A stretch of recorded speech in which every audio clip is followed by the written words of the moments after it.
So, but the other shift to that is some people's energy some of that mindfulness that we connect to is going to feel more like depression.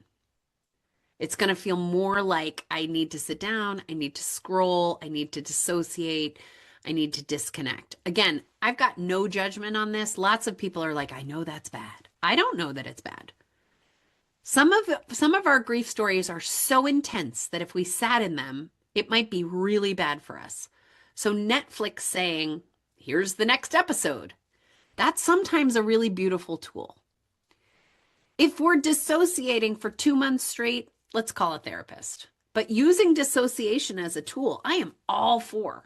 I could not have ever possibly been able to be in all of the emotion at all of the time. God, you guys don't miss the comments. Open them up so that you see them. You are all offering each other unbelievable goodness. So in energy, we really look to how am I going to find the balance? So if you're somebody who's running on the low side, add some energy into the system.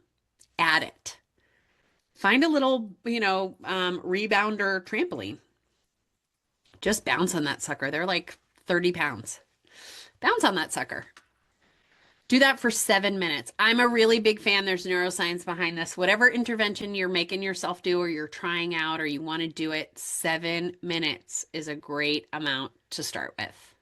The people who are like, I went on a silent retreat, meditative retreat for 3 days. I don't even talk to them. I don't know what that's about. I can't, I mean, I do not aspire. But when I'm like, I did 11 minutes, I did 11 minutes on my Calm app today. I'm feeling real proud of myself.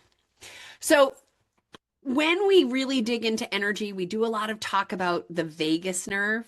One thing I'm not going to talk about today, but you could go look up is vagal toning. If you are a person who is anxious all the time or feels like you are suffering with depression all the time, regardless of whether or not you're grieving, you might need some vagal toning. And vagal toning, again, is this crazy witch doctor stuff where you do things like lay down on the ground, put your elbows out so that you can barely see them, and move your eyes left and right. The reason you're moving your eyes left and right is that your optic nerve is part of your brain.